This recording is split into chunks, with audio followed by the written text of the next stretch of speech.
আসসালামু আলাইকুম। ওয়ালাইকুম আসসালাম ওয়া রাহমাতুল্লাহি ওয়া বারাকাতুহু।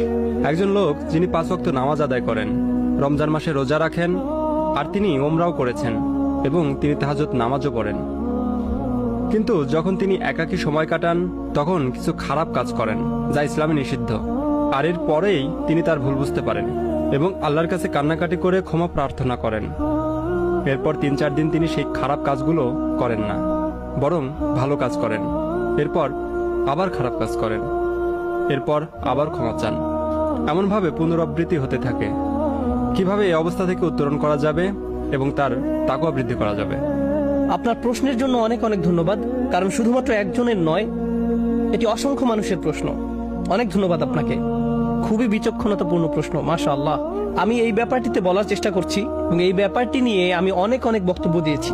পাপের আবর্তন, পুনরাবৃত্তি, এমনকি ভালো মানুষেরা যারা নামাজ পড়ে, কোরআন তেলাওয়াত করে আর উমরা বা অন্যান্য ইবাদতও করে, কিন্তু একই সাথে তারা তাদের একাকী সময়ে কিছু কিছু বাজে অভ্যাস ত্যাগ করতে পারে না। এই সমস্যার দুইটি অংশ আছে, একটি হলো আধ্যাত্মিক আর একটি মানসিক। আমাদেরকে উভয় দিকেই নজর দিতে হবে। আমি মানসিক দিকটি নিয়ে শুরু করতে চাই, কারণ বেশিরভাগ সময়ই যখন এই ধরনের আলোচনা হয় তখন আমরা মানসিক দিকটিকে গুরুত্ব দেই না, শুধুমাত্র আধ্যাত্মিক বিষয়ে কথা বলি। এই কারণে আমি মানসিক দিকটি নিয়ে কিছু কথা বলতে চাই। আপনাকে এটা বুঝে নিতে হবে যে মনোবিজ্ঞানে একটা পরিভাষা হলো ট্রিগার। সহজে বলতে গেলে নির্দিষ্ট কিছু অবস্থায় আপনার মস্তিষ্কের নির্দিষ্ট কিছু রাসায়নিক নিঃসরণ আপনাকে বাধ্য করে নির্দিষ্ট কিছু কিছু কাজ করার জন্য। একটা উদাহরণ দিচ্ছি। ধরুন কোনো এক তরুণ অ্যাকশন মুভি দেখছে এবং মুভির মধ্যে এক পর্যায়ে কোনো সুন্দরী মহিলার ছবি চোখে পড়লো।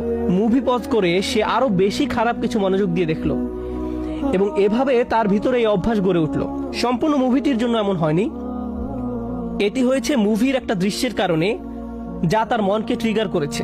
আবার এরকমও হয় যে কোনো কোনো মানুষ যখন তাদের অ্যাপার্টমেন্টে অথবা রুমে একা থাকে তখন আপত্তিকর কাজে জড়িয়ে পড়ে। তখন এমন বিষয় ঘটে যেটা খারাপ। যখন সে মসজিদে থাকে তখন এটা ঘটে না, যখন সে বন্ধুদের মাঝে থাকে তখন এটা ঘটে না।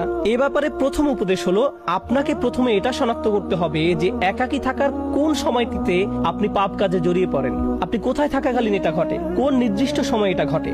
আর আপনি যদি এই সমস্যা ঘটার স্থান, সময় এবং পরিস্থিতিগুলোকে শনাক্ত করতে পারেন, তখন আপনাকে এই পরিস্থিতিগুলোকে পরিবর্তন করার চেষ্টা করতে হবে। আপনি একজন যুবক, ইন্টারনেটে যেসব খারাপ জিনিস পাওয়া যায় তা নিয়ে যদি আপনার সমস্যা থাকে, অর্থাৎ আপনি যদি ওই সকল বাজে জিনিস দেখার অভ্যাসে থাকেন, তাহলে আপনার ল্যাপটপ, মোবাইল রান্নাঘরে রাখুন, যাতে আশেপাশে আপনার মা, আপনার বাবা সবসময় চলাচল করেন। এগুলো আপনার রুমে রাখবেন না। আর অভিভাবকদেরকে বলছি, ঘরের মধ্যে এই জিনিসগুলোকে দৃশ্যমান স্থানে রাখুন। এগুলো আমাদের সন্তানদেরকে ধ্বংস করে দিচ্ছে। এখন আসুন এই সমস্যার আধ্যাত্মিক দিকটি আলোচনা করি। মানুষের জন্য এটা স্বাভাবিক যে সে তওবা করবে এবং পুনরায় সেই পাপ করবে, কারণ আমরা খাত্তাউন। আল্লাহ রাসূল সাল্লাল্লাহু আলাইহি সাল্লাম আমাদের বৈশিষ্ট্য বর্ণনা করছেন, খাতিউন নয়, কুল্লু বানি আদামা খাত্তাউন। আর খাত্তা হলো সিগাতুল মুবালাগা, যা দিয়ে অতিশয্য বুঝায়। সহজ ভাষায় এর অর্থ হলো এমন ব্যক্তি যে ভুল করতেই থাকে, ভুল করতেই থাকে, ভুল করতেই থাকে। যেমন খাব্বাজ রুটি বানাতেই থাকে, খাত্তা বারবার ভুল করে যেতেই থাকে। এরকম ঘটতে পারে, এটা অনিবার্য যে কিছু পাপ বারবার ঘটে থাকে, এরকম ঘটতে পারে।